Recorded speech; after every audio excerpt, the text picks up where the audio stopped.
نحو صباح مشرق متجدد.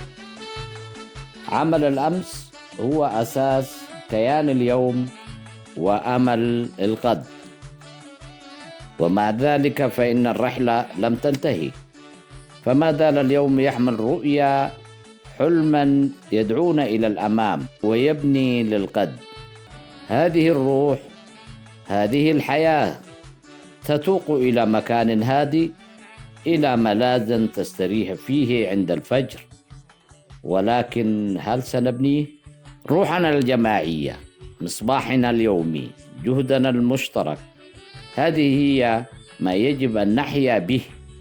وإن ضغطت علينا الشدائد، وإن أثقلت علينا العقبات كاهلنا، فإننا فوق كل ذلك نرى الرحلة النبيلة، نراها لا في اكتمالها بل في سعيها، في صفحاتها، في صفحات كفاحها.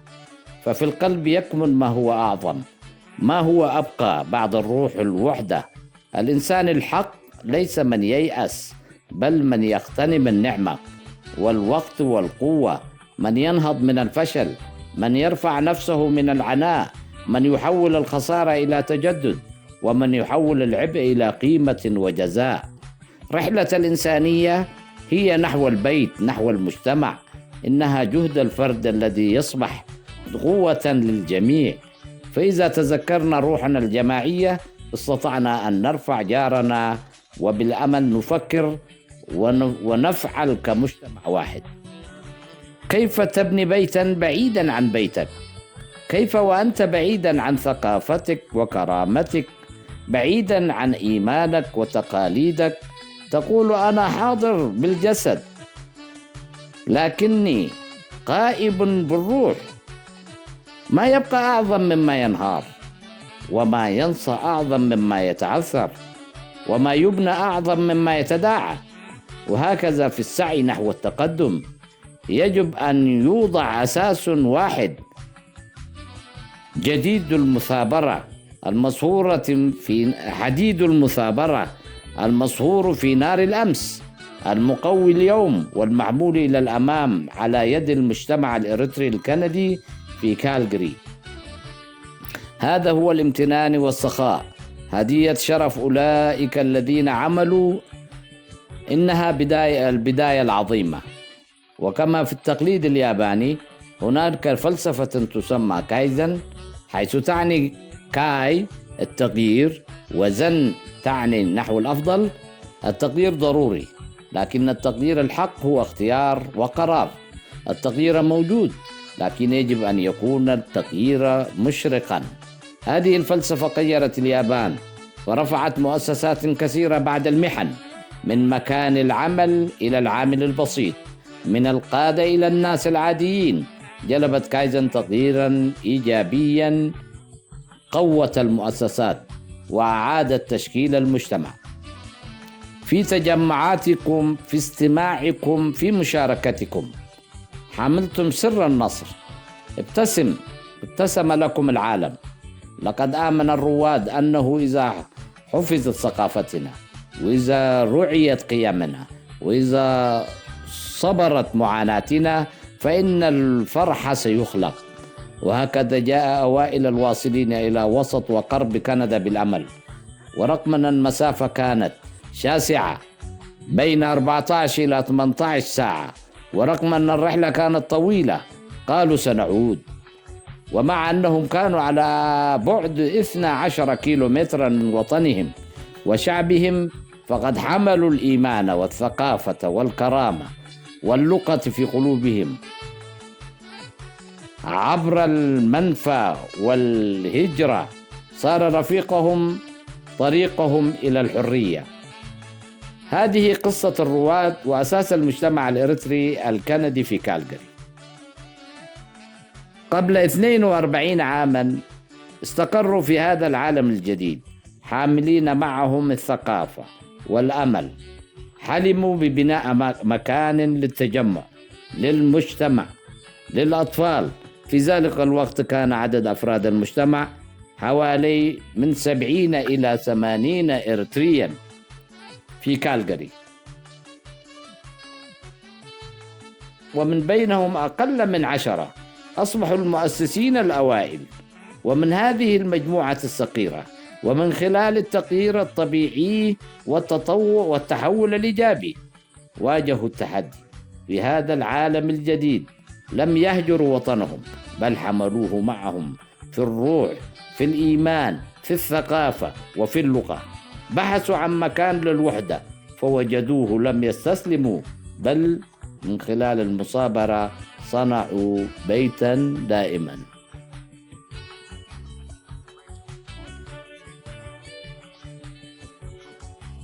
هنا اعتنق المجتمع الإريتري الكندي في كالغاري الفلسفة اليابانية كايزن، التغيير الإيجابي المستمر. تأسس عام 1983 وتوطد رسميا عام 1987 بالهيكل واللوائح، فنما في القوة. لم يبنى على المال بل على الرؤية، لم يؤسس على الربح بل على الغاية، لم يدعم بالمكاتب أو الرواتب بل بالوحدة والأهداف المشتركة. الهجرة لم تتوقف، استمر الوافدون الجدد خاصة بعد عام 2000. المجتمع وقد تأسس بالفعل رحب بهم هؤلاء القادمون الجدد، وإن كانوا بعيدين جسديا كانوا قريبين روحا من إخوتهم وأخواتهم. وجدوا الدعم والاحتضان وتوحدوا عبر الخطوط العرقية والدينية والسياسية. أصبح المجتمع ملاذا، مكانا للانتماء. الفجر المشرق الذي بدأ لم يكن مجرد عمل وجهد، بل كان أيضا رؤية للاستمرارية مع وطنهم. ومع الكنديين صنعوا نصرا عظيما. الهجرة واسعة تحمل كثيرا من الناس وكثيرا من القصص، لكن هنا أصبحت رحلة واحدة أساسا للتغيير الإيجابي. الجمعية الإريترية الكندية في كالغاري زرعت في تربة المثابرة وسقيت بكايزن. لم تكن قفزة عظيمة بل خطوة ثابتة ورحلة فلسفة التحسن التدريجي. كان الهدف متواضعا لكنه عميق، الانتقال من معاناة الأمس إلى أمل الغد. لم يكن فكرة مستعارة ولا تقليدا، بل حقيقة ولدت من قلب المجتمع. القيادة لم تكن عن الألقاب بل عن المسؤولية. التغيير لم يأتي من القمة وحدها بل من الروح الجماعية. إذ عمل المجتمع معا فإن الفجر المشرق يمكن أن يخلق. من التأسيس وحتى اليوم بقيت الرؤية، الانتقال مما كان إلى ما يمكن أن يكون، عبر القرب، عبر التجدد، عبر المثابرة. هذا درس قوي، وأولئك الذين كانوا مشردين أصبحوا زراعا بخطوة من خلال التحسن. لغة مشتركة للاستمرارية. لم تكن كايزن فلسفة مجردة بل ممارسة حية. ومع وصول لاجئين جدد تدريجيا أصبحت إيكاك أمرا أساسيا للاستمرار. وللأجيال القادمة كان الهدف واضحا: بناء بيت دائم أصبح شاملا. كايزن نحو التغيير الإيجابي. بالنسبة لأولئك الذين اعتنقوها، لم تكن كايزن مجرد تحسين بل كانت تحولا من الأمس إلى الغد. كشفت عن تقدم يومي. هذه الفلسفة للتحسن التدريجي لم تولد من استراتيجية كبرى بل من أفكار صغيرة أعادت تشكيل المجتمع، قوت هيكله ومنحته الصلابة. الوافدين الجدد، ورغم أن التغييرات لم تكن دائما مرئية إلا أنها كانت حقيقية في إيكاك. فعلى سبيل المثال، منذ تأسيسها دعم عندما عانت الأجيال السابقة، لم تقف الاستمرارية بل اعتمدت التحسن. بحلول عام 2010 بدأت برامج الكفالة في إيكاك. وصل اللاجئون سنويا تاركين أوطانهم عابرين الحدود ليجدوا وطنا جديدا أصبح جسرا مكانا للدعم. ما بدأ كجهد تطوعي نما ليصبح عملا مهنيا، ومع مرور الوقت جلب التنظيم الحديث والتحسن المستمر تغييرا إيجابيا. انضم الوافدون الجدد إلى المجتمع القائم، كرم الشيوخ، رعي كبار السن، ووجد الشباب المولودين في كندا الانتماء. تضاعفت المدارس اللغوية والبرامج الثقافية والأنشطة المجتمعية، توسعت الرؤية، ورأى أعضاء وخاصة المجموعة المؤسسة مجتمعهم يزدهر وتثمر جهودهم.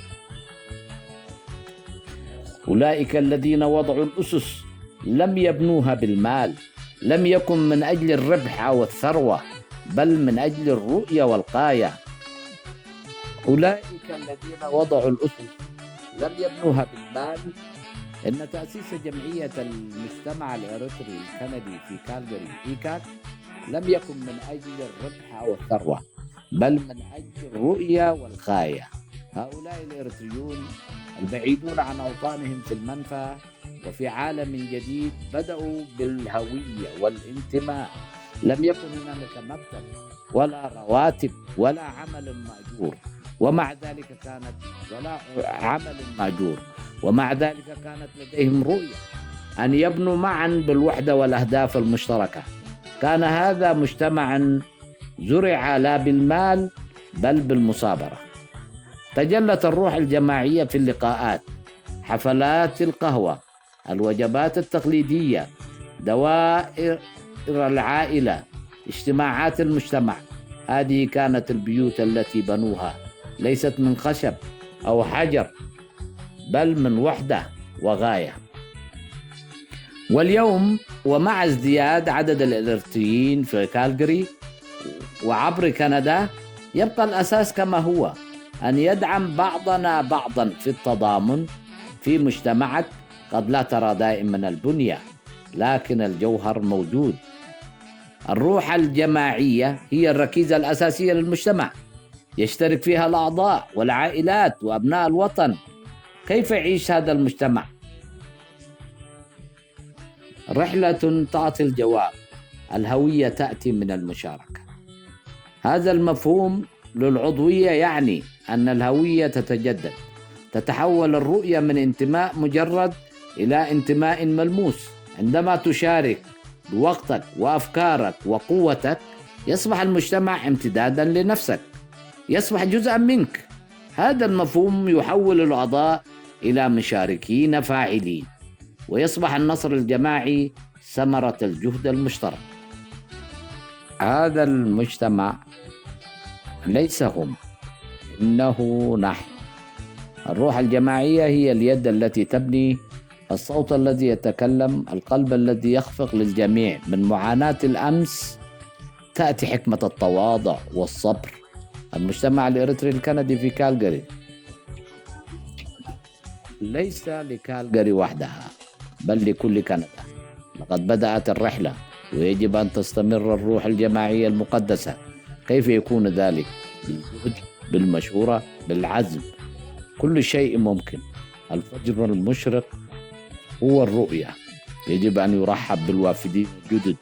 يجب أن تحفظ ثقافتنا وإيماننا وكرامتنا. يجب أن نخلق أماكن ينتمي إليها أطفالنا. يجب أن نوحد عائلاتنا ونكرم شيوخنا ونتشارك تقاليدنا بالموسيقى. يجب أن نغني، وبالثقافة يجب أن نهدي، وبالعائلة يجب أن نبني. من معاناة الأمس إلى فجر الغد يجب أن نصنع الاستمرارية لأنفسنا ولأطفالنا ولمجتمعنا. فإذا كان المجتمع وفيا، فإن للوافدين الجدد بيتا هادئا وفجرا مشرقا.